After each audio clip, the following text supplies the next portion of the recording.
मैं अपने मीडिया के सभी दोस्तों को नमस्कार करते हुए मेरा नमस्कार पहुंचे हमारी दिल्ली के प्रत्येक गली गली घर घर और जो जहां भी सुने।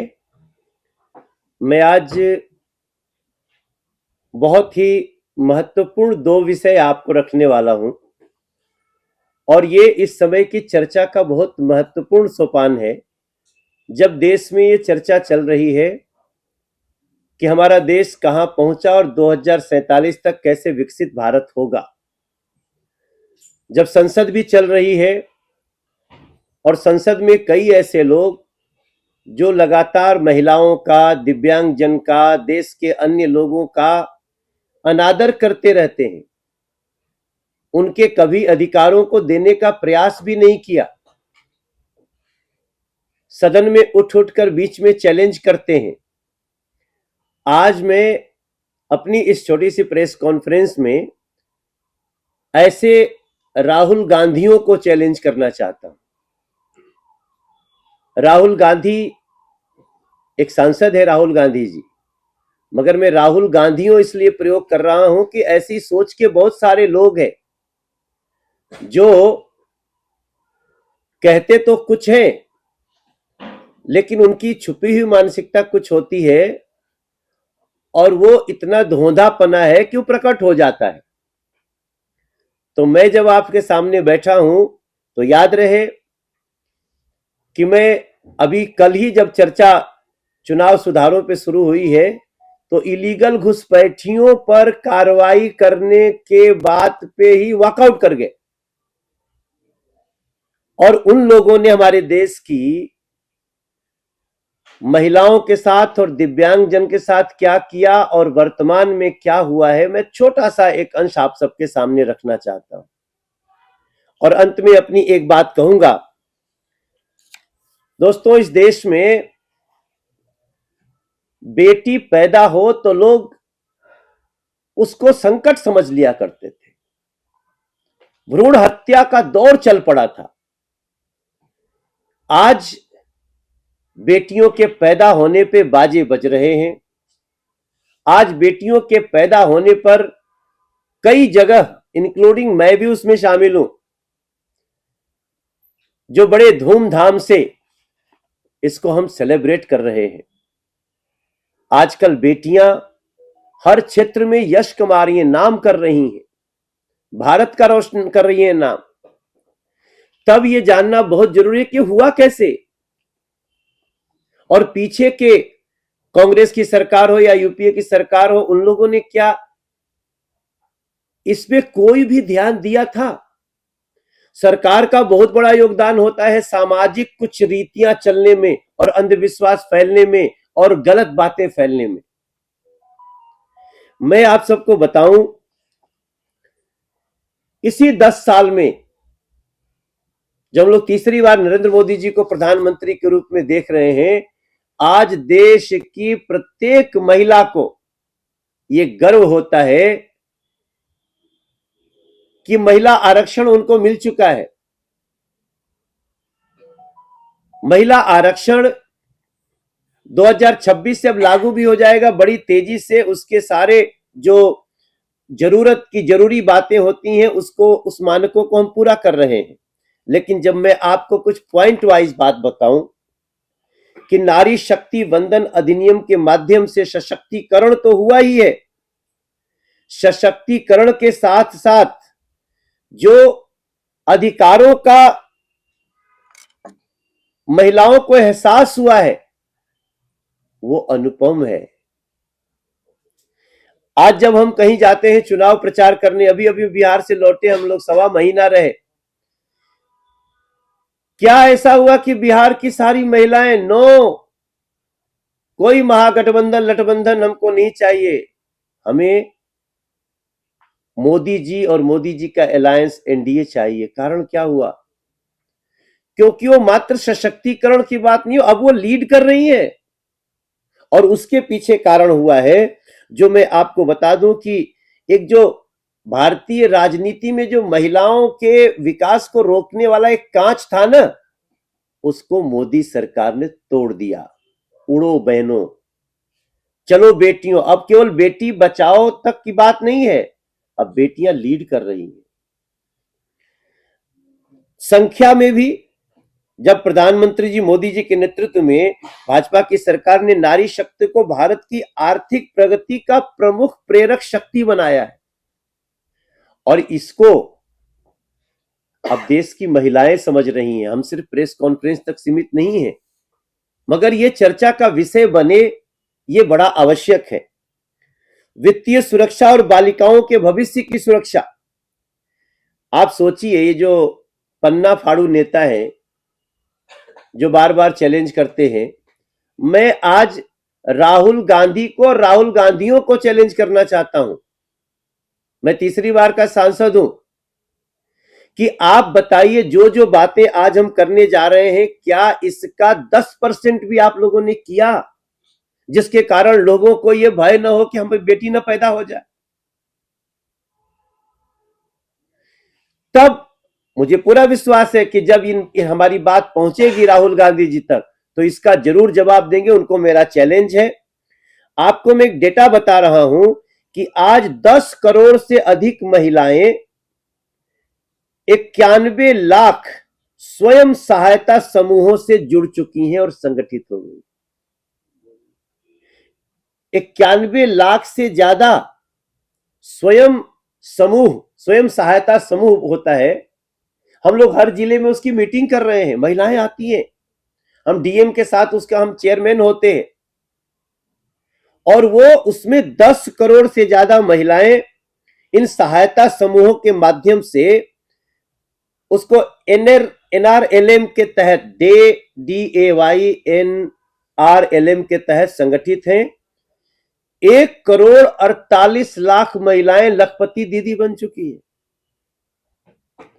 हम इसकी चर्चा क्यों नहीं करें सर? और अभी भी जब हमारा मैनिफेस्टो आप लोग देखते होंगे, तो जो अगला मैनिफेस्टो है उसमें हम लोग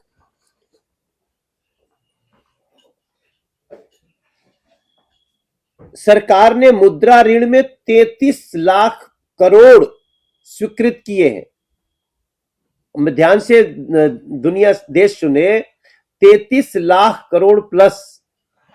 और उसके कारण हमारी 68% मतलब 35 करोड़ खातों में सीधे महिला उद्यमियों को यह ऋण दिया हुआ है।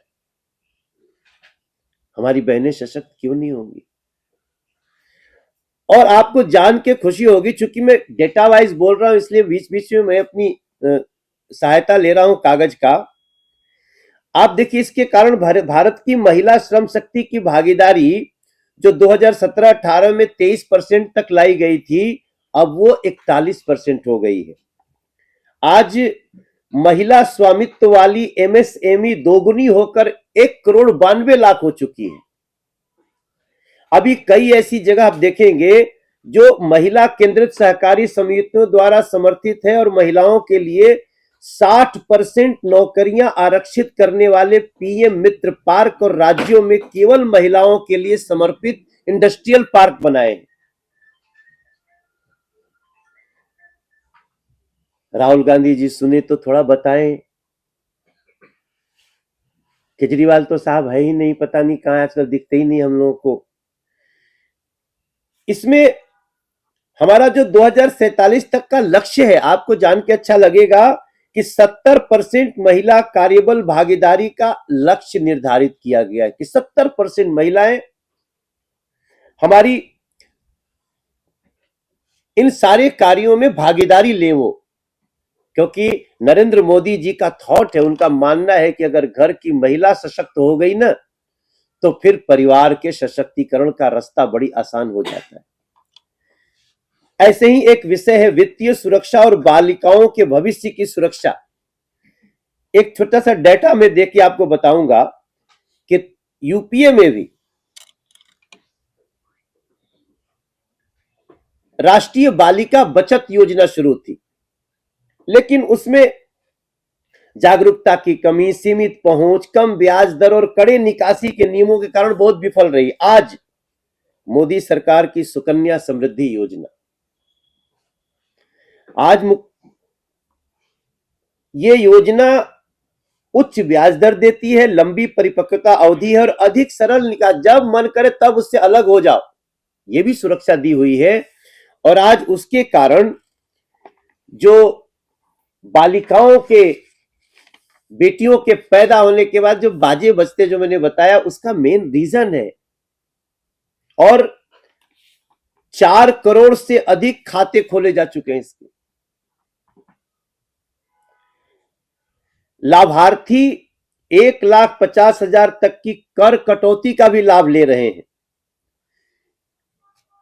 बेटी बचाओ को सुपोषित भारत में बदलना, पोषण भी तो होना चाहिए। और ये ऐसी बातें हैं जो अब तो हम इसकी चर्चा कर रहे हैं, पिछली सरकारों में तो चर्चा का विषय ही नहीं था ये।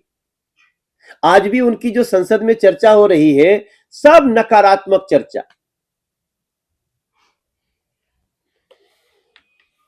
उसमें भी आपको एक छोटा सा एग्जाम्पल देके मैं आगे बढ़ जाऊंगा कि जन्म के समय जो लिंग अनुपात 2014-15 में 918 था, अब वो बढ़ करके 937 हो गया है। ये बड़ी खुशी की बात है सर। और उसके बाद जो प्रति 1,000 पुरुषों पर 1,020 महिलाओं का ऐतिहासिक लिंग अनुपात हासिल करना हमारे मोदी सरकार की प्रतिबद्धता केवल इतनी नहीं है, यह भी सुनिश्चित करने की है कि बेटियां न केवल जन्म लें बल्कि स्वस्थ, सक्षम और समृद्ध होकर आगे बढ़े। राहुल गांधी जी, सोचिए क्या कभी आप चैलेंज लेना है तो इनको चैलेंज लेना चाहिए हम लोगों को। हमारी महिला नेतृत्व विकास और मिशन शक्ति, ये भी एक ऐसा यूपीए सरकार की तुलना में ये कितनी आगे है, इसका स्टडी जो करेगा उसको मिलेगा। निर्भया फंड का भी हम लोगों ने फंड बढ़ाया है। आपको जान के खुशी होगी कि मिशन शक्ति, महिला ई हाट, मातृत्व लाभ अधिनियम में संशोधन, निर्भया फंड, इसमें जो 6 गुना से अधिक राशि, धनराशि आवंटित की है, 6 गुना से ज्यादा। तो उसमें सब जाएगा ये तो ध्यान रहता है, हमारे दिव्यांग भाई बहन कैसे जाएगा, इसका स्पेशल उसमें प्लान होता है। एयरपोर्ट तो समझ लीजिए ठीक है, बड़ी बात हो गई। हम यहां तक कि जब सड़क और फुटओवर ब्रिज भी बनाते हैं तब भी हम सोचते हैं कि जो व्हील चेयर पे है वो कैसे जाएगा, इसकी व्यवस्था भी मस्ट है, करनी है। और पैरा ओलंपिक आप लोग नाम सुनते होंगे। मैं थोड़ा सा, जब दिव्यांगजन के, हम लोगों ने दिव्यांगजन के लिए जो इस सरकार में हुआ है, एक तो शब्द ही ऐसा आया है, वरना लोग पहले क्या बोलते थे, ऐसा बोल दो कि वो अपनी उसी शब्द के प्रभाव में वो गड़ जाता था। वो शब्द अब हम याद भी नहीं करना चाहते हैं क्या बोलते थे। नरेंद्र मोदी जी ने एक शब्द दिया, दिव्यांग, और इसका अर्थ ही होता है दिव्य अंग, स्पेशल चाइल्ड, चाइल्ड को स्पेशल चाइल्ड बोलना। और इसके साथ साथ मैं आपको एक डेटा बताता हूं कि हम लोगों ने दिव्यांगजन के लिए ये जो 1995 अधिनियम को ऐतिहासिक विकलांग व्यक्तियों के अधिकार अधिनियम नाम ही था इसका, उसको हम लोगों ने अब इस समय विधायी बदलाव किया, दिव्यांग शब्द गढ़कर गरिमा प्रदान की, और इसमें दिव्यांगता की मान्यता प्राप्त श्रेणियों को 7 से बढ़ाकर 21 कर दिया गया। इसमें सरकारी नौकरियों में आरक्षण को 3% से बढ़ाकर 4%, और उच्च शिक्षा में 3% से बढ़ाकर 5% तक किया। इसके साथ ही मोदी सरकार ने उन लंबित और रिक्त पदों को भी भरने का काम किया जिनको यूपीए सरकार ने बिल्कुल अनदेखा कर दिया। और जैसे हम कहेंगे ना कि आप नेपथ्य से लोकप्रियता तक, वो कहीं पड़े हुए हैं, नोबडी इज केयरिंग। अभी उनकी लोकप्रियता देखिए पैरा ओलंपिक में। आपको मैं एक जानकारी बताता हूं कि पेरिस 2024 में भारत ने 12 खेलों में 84 खिलाड़ियों की सहभागिता के साथ 29 पदक जीता। ये वही लोग हैं जो कल तक बिल्कुल परित्यक्त की तरह छोड़े हुए थे। 7 स्वर्ण, 9 रजत, 13 कांस्य अर्जित किए। और इनकी तैयारी ऐसे नहीं हुई, इनकी तैयारी में 74 करोड़ रुपया लगाया गया। पैसा कलेक्ट भी हो रहा है और पैसा खर्च कैसे कैसे हो रहा है वो आपको सुनते, इसमें आपको जान के खुशी होगी कि इसी के कारण हमको अवनी लेखराज, सुमित अंतिल जैसे पैरा खिलाड़ियों ने वैश्विक मंच पर उत्कृष्ट प्रदर्शन किया है। फिर ऐसा नहीं कि केवल क्रिकेट टीम जीती तभी प्रधानमंत्री बात कर रहे हैं, पैरा ओलंपिक टीम जीतती है तब भी प्रधानमंत्री उसी गर्मजोशी से उनसे बात कर रहे हैं। हमारी महिला क्रिकेट टीम जीतती है तो भी करते हैं, बातचीत करते हैं, लेकिन कई ऐसे बच्चे जो वहां से मिलके हम लोगों से मिले हैं, उनके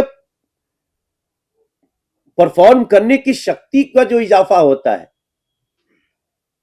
ये सबको पता है कि जब आप किसी को अच्छे कार्य के लिए शाबाशी देंगे तो और भी ज्यादा परफॉर्म करके लाता है। उसमें रियो में 4 पदकों में से 19, पेरिस में 29 पदक का यह साधन, रियो ओलंपिक में सिर्फ 4 पदक थे हमारे, और आज हमारे 29 पदक हुए। हमारी प्रार्थना है कि यह भी चर्चा का विषय बने। आपको कभी कभी लगेगा ना कि why you discussing with us media. Media हमारा लोकतंत्र का चौथा स्तंभ है, इसकी चर्चा होनी भी बहुत आवश्यक है, तभी पता चलता है। मैं एक दिन मन की बात सुन रहा था और मन की बात सुनने के बाद उसमें कई ऐसे विषय आए जो हमें लगा कि यार ये सामान्य चैनल पे न्यूज में नहीं आता है। मैंने उसका एक वीडियो बनाया, वो वीडियो 3 मिलियन लोग देख चुके हैं कि इसमें ये चीज होती है। तो इन सब चीजों को भी आपसे बताने का उद्देश्य ये नहीं कि हम सरकार के काम का खाली गुणगान कर रहे हैं और राहुल गांधी को चैलेंज देकर के हाईलाइट होना चाहते हैं, नहीं। हमारा उद्देश्य है ये हमारी डिस्कशन का विषय बने। और 2 मिनट और आपसे बात करेंगे। इसी में हमारा एडीआईपी आता है। इस योजना के तहत इसको होते हैं असिस्टेंट टू डिजेबल्ड पर्संस, उसको होते हैं एडीआईपी। अगर कोई व्यक्ति दिव्यांग है तो हम उसके लिए ऐसे नहीं छोड़ते हैं जाओ जाओ सूचना हो गई है, तुमको जो फायदा करना है ले लो नहीं। उसके लिए हम लोगों ने rights of persons with disability act 2016 लागू किया। अब 21 श्रेणियों की दिव्यांगता की, विकलांगता की मान्यताएं हैं। सबका साथ सबका विकास केवल कहने के लिए नहीं, सबका विश्वास के तहत इसको पूर्ण समानता, गरिमा और पहुंच सुनिश्चित कराना भी हमारी मोदी सरकार का ये बड़ा उद्देश्य है।